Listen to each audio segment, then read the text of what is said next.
You know, it certainly has an advantage if you can obviously fund, you know, the operation and fund it to, you know, to a high quality.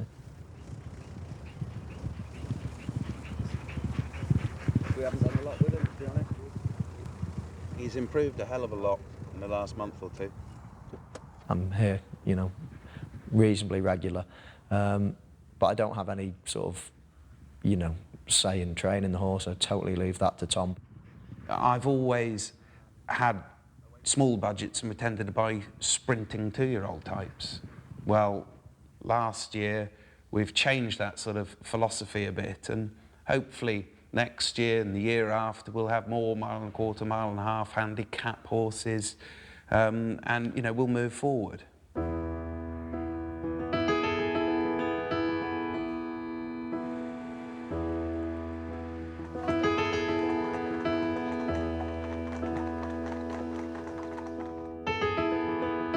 I hope that the horses aren't stressed here. I think last year they weren't that healthy for whatever reason, and they were stressed about being unhealthy.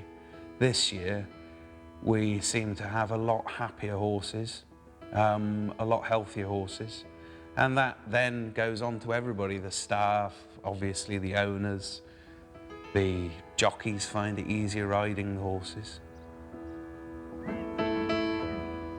The beauty is we sort of had a blank canvas. We've done a considerable amount in the last 2 years I've been here, put an extension into the gallop, creating paddocks everywhere for the horses to be turned out. Now we're building a swimming pool, veterinary unit, spa, solarium, and that will be invaluable next year for all sorts of fitness, injuries, welfare, treatment. So I'm excited about getting that up and going. If Tom had no qualms about taking on the task of training at Manor House, it was due to the fact that he could count on a large professional staff, the most loyal being Andy Jackson, the head lad who followed him here from Lambourne. Andy came with me from Lambourne. He'd worked with me for 2 years before. Andy's the best head lad you could wish for. He's absolutely dedicated to the horses. And it would be a difficult job to do without him. So I tend to leave the sort of the horses and the staff side of things to him. You know, I think it tells you the level of commitment and effort we've put into recruiting good people. So all the way from the top to the bottom, although I hate that expression, you know, everybody's good.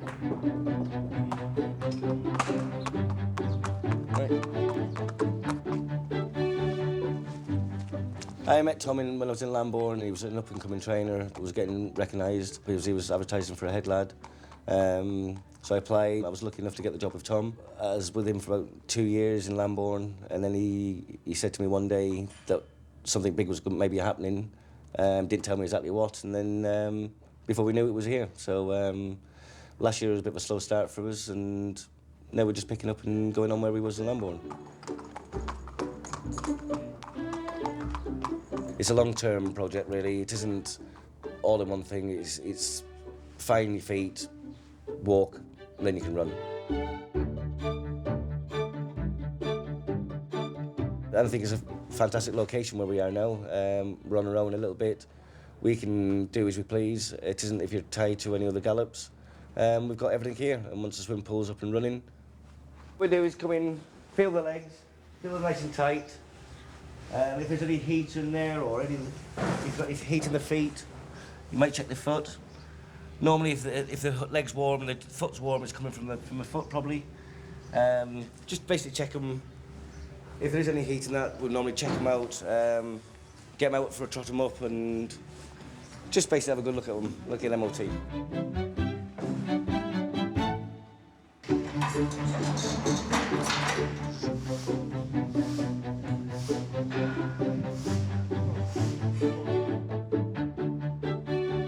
We've got plenty of nice young horses coming through. We want to expand. We want hopefully have 200 horses here one day.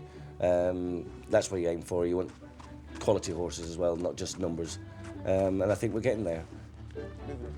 It's teamwork. It isn't just one person or two people. It's everybody has to work together because It might be 8 o'clock at night and you might go and get one of the lads and say, "Can you just come and help me 5 minutes?" Not a problem. But it is, that's the way to go forward. You need good people behind you. One man can't build a castle, so... Andy is obviously in constant contact with the whole staff at Manor House. But if there's one person he dialogues with on a daily basis, it's the vet, Matthew O'Donnell. So we just use the endoscope, which is a flexible camera, and this allows me to look at the back of the horse's throat to see if there's any mucus or infection, and that allows us to decide on what treatment we want to use. We'll do it in a preventative capacity, but also a horse that isn't doing well, we'll investigate a problem with it. So if a horse doesn't run well or has a snotty nose or a cough, we can also use this technique to investigate those problems. Okay, slowly back. Out. Just, yeah, stop. Okay, forwards, forwards, forwards, in. All the horses that are coming up for a run, we could check them a week before they're about to run or something like that, and allow us to then say, can we treat this horse and improve it before the race? So, Nemo Spirit had a foot issue. July sales. He's getting a shoe back on today. It's in steel shoes because they'll support his foot better. Carry on.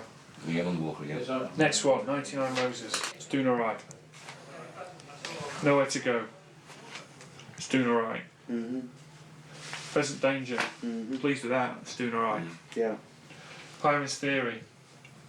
Next weekend. Get a blood off it next week before it runs. Check its muscles are all right. Is that having all the help it needs next week, fluids, etc.? If we go, I mean, it's unlikely we'll go, but if we go.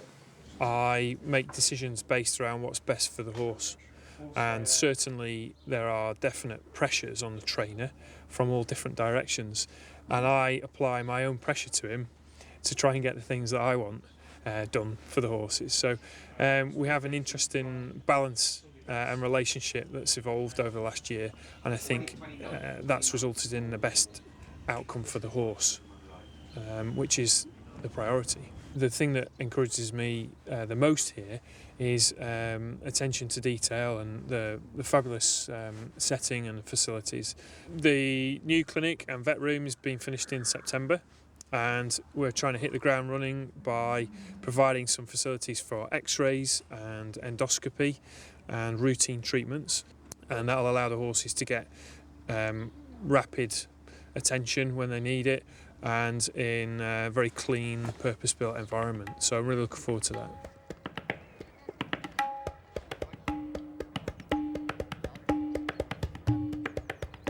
I think the main difference as opposed to sort of general equine work is the fact that you're dealing with a large number of similarly aged horses that are in a lot of exercise.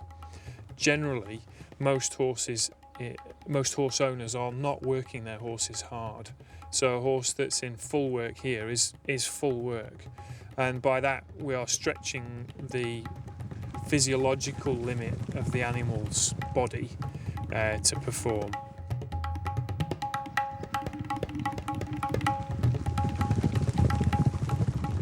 Whereas most horse owners would stretch their horse's temperament perhaps, but not to the same physical level.